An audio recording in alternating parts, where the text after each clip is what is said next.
over the last 20 hours, or over the last 12 hours, the media was awash, especially with the public discourse on the subject of ECG, about whether there will be privatization or not. And we know all this emanated from the discourse from Parliament, or within Parliament, or in Parliament, in which a member of the Mines and Energy Committee was opposing an assurance by President that staff of the ECG would not lose their jobs after a possible private sector participation in the management of the ECG. And we know Isaac Isiama has been very vociferous on that very subject as well. He's a member of Parliament for Itrimamponya. And let me ask you, Patrick, sincerely, an entity like ECG with the services that they provide, when you hear of participation, what comes into your mind by the private sector? I am speaking for myself. Yeah, as an individual, as a member of Parliament, as an MP, as a lawyer, as somebody who stands for yourself, yes. Every citizen of this country wants efficiency in every utility or service provider. That is why we MPP are pro-business and pro-privatization, or PPP, or public-private participation in most of the dealings of the state entities. State entities by our constitution are even allowed to do business, but it requires leadership and efficiency in some of these dealings. One, I'm for the privatization of ECG. Insofar as we put in place the right management systems and mechanisms to ensure that adequate supply, good cost, reasonable cost to consumers, and also for people to feel that they are human beings living under leadership of the politicians or the management of ECG. I'm for it, because I believe that ECG, if left in this current state, will collapse, because government owes ECG over $1 billion. That's what we're told. Yes, it's over $1 billion. And this whole MEDA Compact 2 program is for the restructuring of the power sector, which we've all approved of. I believe the 25-year concession period is what is in issue. Whether a concession agreement will be the only way to resolve the ECG problem. We believe that it's an investment issue, and the 478 million is not going to ECG alone. Two, there is an issue of job losses, which is genuine, because there's no way that a new management company who takes over ECG will not downsize. It happened in Ghana Telecom. So for the president to have said, one, ECG was not going to be privatized, and to make an about turn in a few months' time, smacks of some inconsistency in the approach of the president in this dealing, because he knew from day one that it was a condition under the MEDA agreement or the Millennium Challenge Account Compact 2 that ECG ought to be privatized, because the American taxpayer will not invest in a company like ECG, which the government has seen or let it run down, being owed $1 billion cedis, for their taxpayers' money to be invested wrongly. So it was a condition from day one. Two, jobs are going to be lost. The president has got to be bold and tell ECG that this is what is going to happen. You mean bold and tell the workers? Workers, because we are in an election year. The president cannot dance around the issue. People are going to lose their jobs. It happened in Ghana Telecom. They criticized it, and yesterday Boatin-Jan was saying that one of the things he regretted doing was to have criticized President Kufuor for privatizing Ghana Telecom, and that they are now seeing the benefits. NDC, some senior NDC officials took Ghana Telecom privatization to court. Ghana is now benefiting from the privatization. So what's your point? My point is that the president once said that ECG was not going to be privatized. Then he's come again to say that ECG has to be privatized. So you raising concerns about the inconsistencies. Oh, exactly. And that... But you're not against privatization. I'm not at all. And that we should be honest. To believe in the in privatization, I believe in privatization because that is a hallmark of my tradition. Now the Social Democrats are now for privatization. Are they abandoning their social values to join us? Fine. But we are saying that it's a good move. ECG is not operating at the best levels.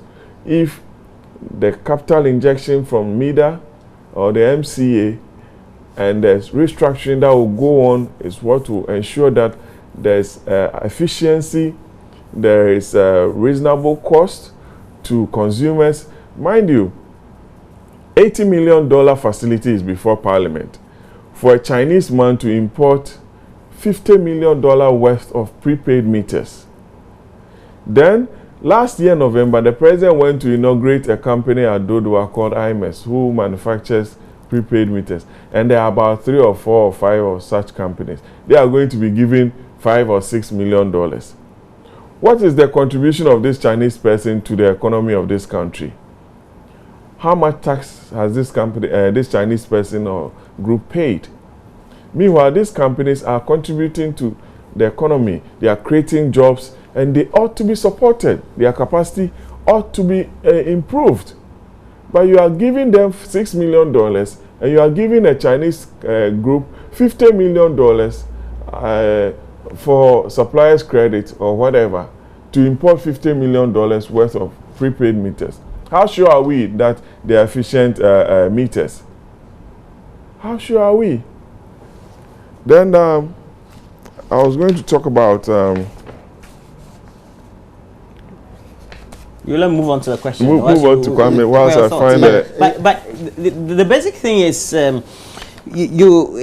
know it's a very big issue for government because it's a political year and the subject needs to be managed in such a way that it doesn't inflame into the next chapter of people being blamed or government being blamed or people losing their jobs. But beyond the subject of just management, main issues of collecting the right revenues and reciprocating the right type of services to the ordinary consumer to be satisfied. Well, you see, I wish my brother didn't. I agree with him largely. I wish he didn't go through like the meters issues, because the truth is, these companies, I'm happy that the companies in Ghana that are producing meters these days is good news for us. And he knows that governments all over the world, do for some reason, maybe the source of the money, do procure certain things from certain countries. I think because credits or facilities have got sometimes. My view is that if the local companies were given the opportunity to also raise the funding, wouldn't they have done that? Look, you see, that is why I say you shouldn't go there. There are goldsmiths in this country.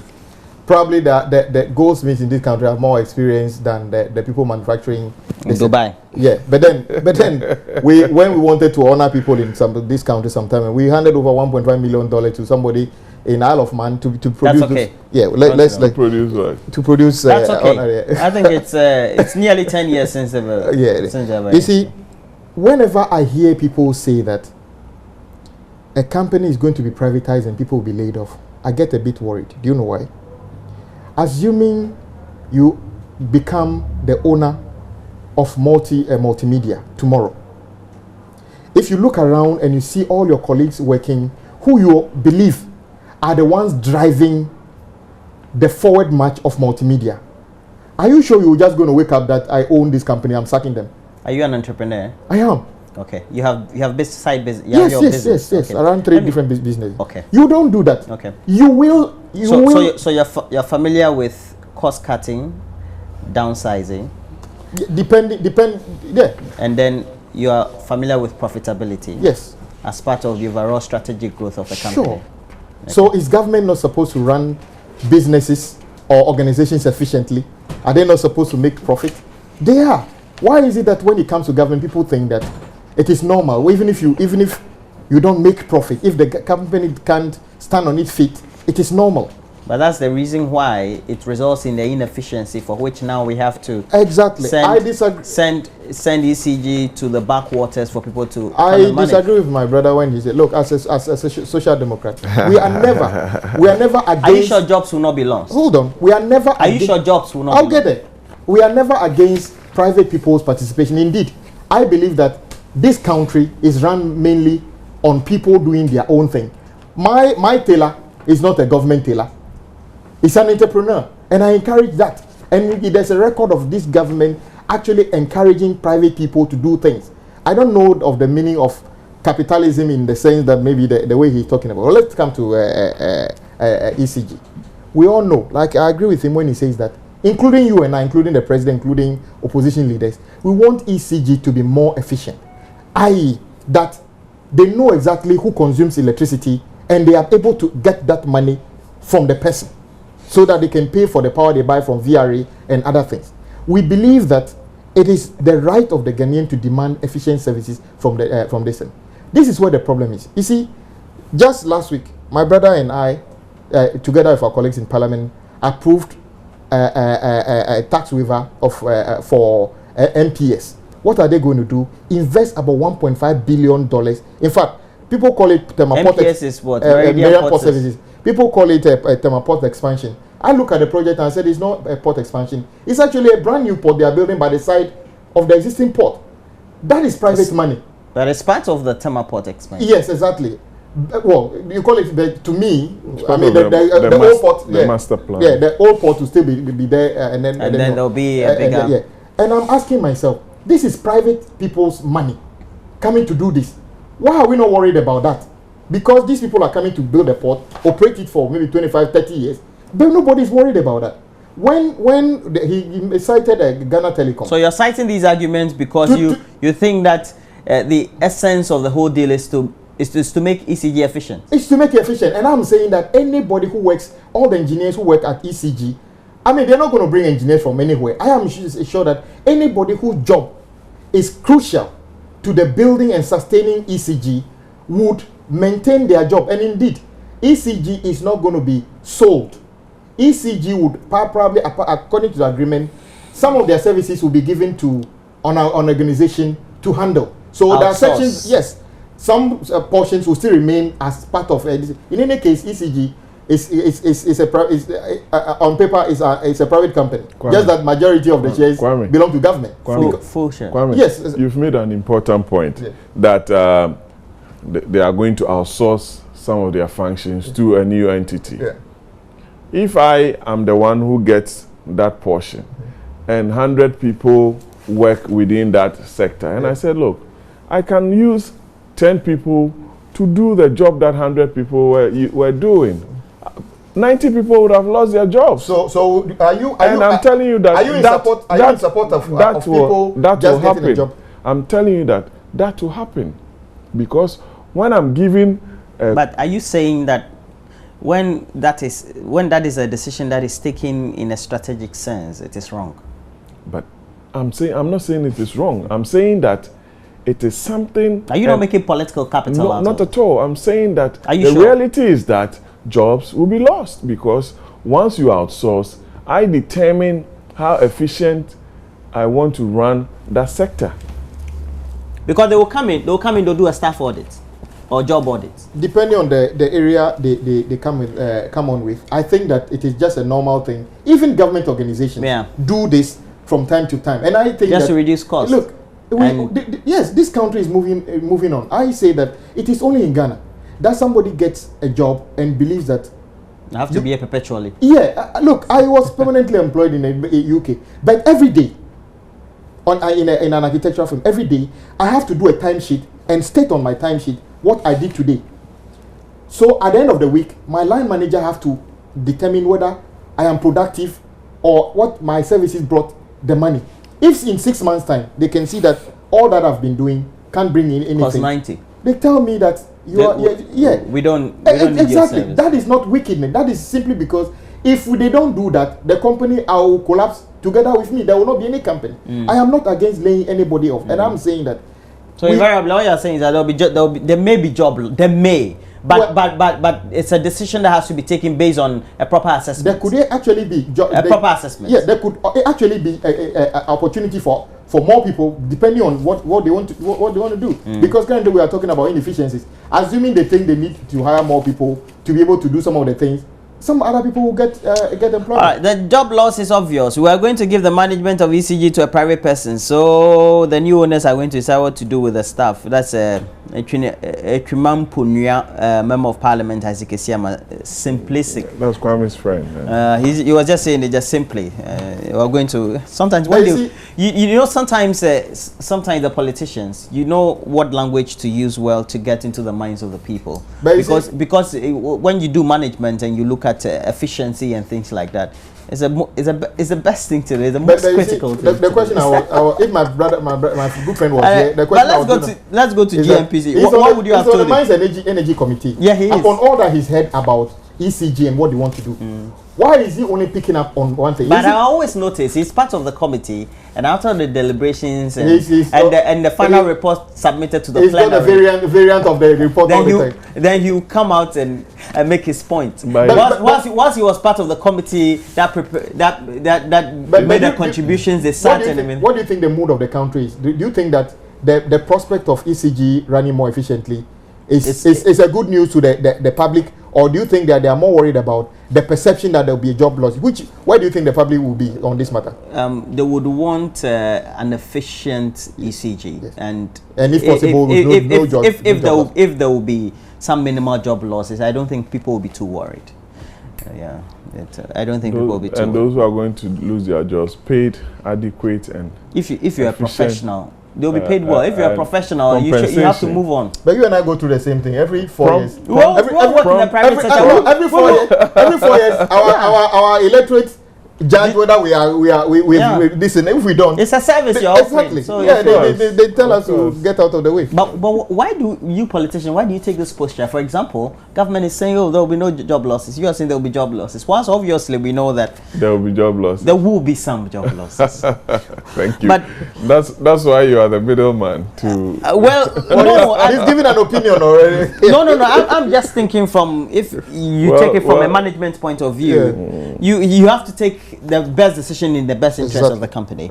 A member of the Mines and Energy Committee again, and the same gentleman has vowed to ensure that GNPC complies with the Parliament's directive over its expenditure items for 2026. What's wrong with the GNPC and what the expenditure items they've put before Parliament, for which it hadn't been approved, and brought a second time, hadn't been approved, and now what do you call it now?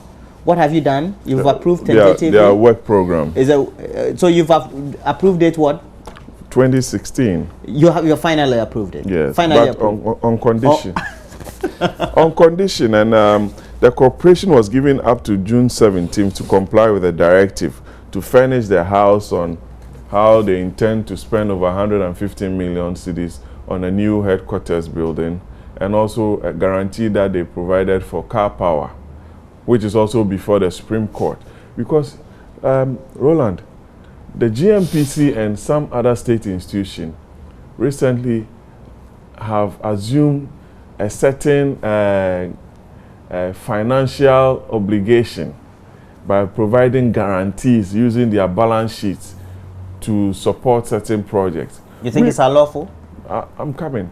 I believe that GNPC, whose budgets, whose program of activities come before Parliament every year as part of the budget of the Ministry of Energy or Ministry of Energy and Petroleum, and it being a wholly state-owned entity, ought to respect approvals given to it by Parliament, and that if Parliament approves of a facility and they go back and feel that, oh, we're unable to use this amount of money, and that we feel we could use it to guarantee car power because of emergency power supply, they ought to come back to Parliament for that approval. But GNPC will guarantee the import of petroleum products, will guarantee... Without any recourse to Parliament? Yes, will guarantee $100 million. Parliament has problem with it? Yes, we have to, because GNPC was set up by an act of Parliament. They were set up under an act of Parliament to provide or do certain services in terms of oil exploration. Now we have gas, and gas has been added to the core mandate of GNPC. So if GNPC is doing certain things which Parliament has not approved of, Parliament has an oversight responsibility to call GNPC and the minister to ensure that they comply with the law, and also ensure that public funds which they are managing is utilized effectively for the good people of this country. Alex Mould, Chief Executive of GNPC in faraway Cape Town, South Africa, kept mentioning Sonangol of Angola as having supported key and strategic projects of Angola. Yes, but to what extent? How did they arrive at that? Did it start from day one? GNPC is not at that level of Sonangol. Look at the volumes of crude that Angola is producing. Can we compare it to ours? Whereas we even have our FPSO docked in offshore, which is not producing or storing the crude because we have a problem with the turret, and that the FPSO has to be sent to Las Palmas for it to be refurbished. We are not at that level with Sonangol. We ought to tread cautiously. GNPC has got to make a lot of savings for the oil and gas sector of this country. That is my view. Because the headquarters building that they are talking about... How much is it? They want 115 million. Over to build a new... Yes. But you don't think it's critical? At the moment, it is not, because GNPC is not financially sound. They ought to use their resources in other areas to support capacity building, to ensure that our production levels that the foreign entities are engaged in are rightly met. You want to... No. GNPC has got to stay within its core mandate. And also, secondly, if they want to shift, they ought to come to Parliament for approval. It's always important, it you feel, because for us to scrutinize, because of the way they were established, to always have a recourse to Parliament before they undertake. That is why they have to come back for us to look at all their activities and also ensure that funds are not diverted into areas which we have not approved of. Is there any perhaps grounds of disagreement on this very level of argument, so far as it's only premised on making sure that GNPC becomes financially sound and more efficient? Well, I don't think there's anything. There's a very good reason why GNPC was set up, and then the core business they're supposed to do, and then there's a reason why they should receive a certain level of autonomy to be able to do things as a corporate organization. There's history to GNPC in the past, completely misusing a lot of money. There's no doubt about it. In the 2006, when they went and rented a building in called Frema House, a huge amount of money. Well, you talk about the rigs Chachishikata hide in Angola, and the salt production that led to... Let's fine. So if you are talking about the rot, you have to bring everything in totality. I'm getting so all you're saying is that there's a history there's a history. GNPC. So you don't start from 2006. And there's a need for GNPC to have a home, like their own place, that would cut away the possibility of people renting in the medium to long term. Exactly. Secondly, I disagree with those people who say that GNPC has no right to do certain investments. Just let me cite example again of Ghana Port and Harbours Authority. The agreement, the building of Temaport, the 1.5 billion, can you imagine that agreement was based purely on Ghana Port and Harbours Authority's own balance sheet?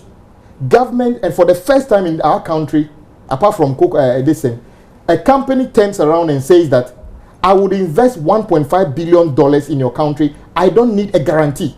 I don't. I will do it solely on the belief that... And you're saying just because because of the way they have the the way the management structure exactly, is, and they have the financial credibility. It's similar to GNPC, and indeed. And so you think that they can, for example, the Ghana Port and Harbours Authority to operate a hospital, the core mandate is not to operate a hospital. Exactly, but even this one they are talking about. How can you tell me that giving a guarantee to car power to generate energy in this country is not a core mandate of GNPC?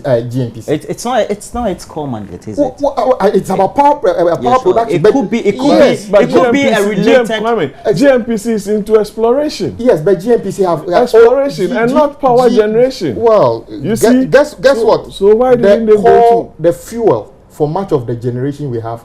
GNPC does the exploration. Where is the gas to Atuabo? It's part of the GNPC. So there's nothing wrong for them to do that. I don't see any reason. I agree with my colleague parliamentarians to say that let us ensure that GNPC doesn't take a blank check and run away with it and go and do whatever they like. They should always come back and ensure that they are accountable to the people of Ghana through their representatives in parliament. I agree. But making this whole thing look like, I also wasn't happy that GNPC in 2015 only were able to bring their plan of work to Parliament when we were almost close to the end of but they explained that the committee of which Honorable Asiama was a part of also didn't play some of the role because they delayed some of the. So this year, at least they came earlier, and my hope is that it should be coming maybe January, February, so that we have their plan of where we know what they are going to do, what they are going to spend money on. But all this throwing in car power guarantee and other things, I think is just muddying the water. The money for the bill, the 115. Yes. That's a lot of money. Well, I haven't seen the design. I don't know what it entails. To be honest, I am a professional in the built environment. I don't just hear cost of projects and then comment, because I know there's a 3-bedroom house that is over $2 million, and there's a 6-bedroom house that is less than $100,000. It depends on things. So I wouldn't comment on that because I don't know. 3-bedroom house, $2 million. Yes, $2 million. And then there's a 6-bedroom house less than $100,000. Or even 100,000. Yeah. You know. That's true. So depending on many things. It depends on the person. But what will make us think that perhaps GNPC perhaps is assuming a certain? You think it's assuming a certain clout that it's not supposed to? You see, you just want to keep it under wraps. If you go to the president's budget statement, the Minister of Finance talked about weaning off government support for some state entities. Yeah. And it included GN. So there has to be a proper legislation for that program. You just otherwise, what happens? Because otherwise, you're harboring fear. Otherwise, GNPC will be doing what it's doing now. And run into trouble. Kwame mentioned that MPS is investing 1.5 billion without government guarantee. If it was without government guarantee, why was it signed by Honorable Ato Forson?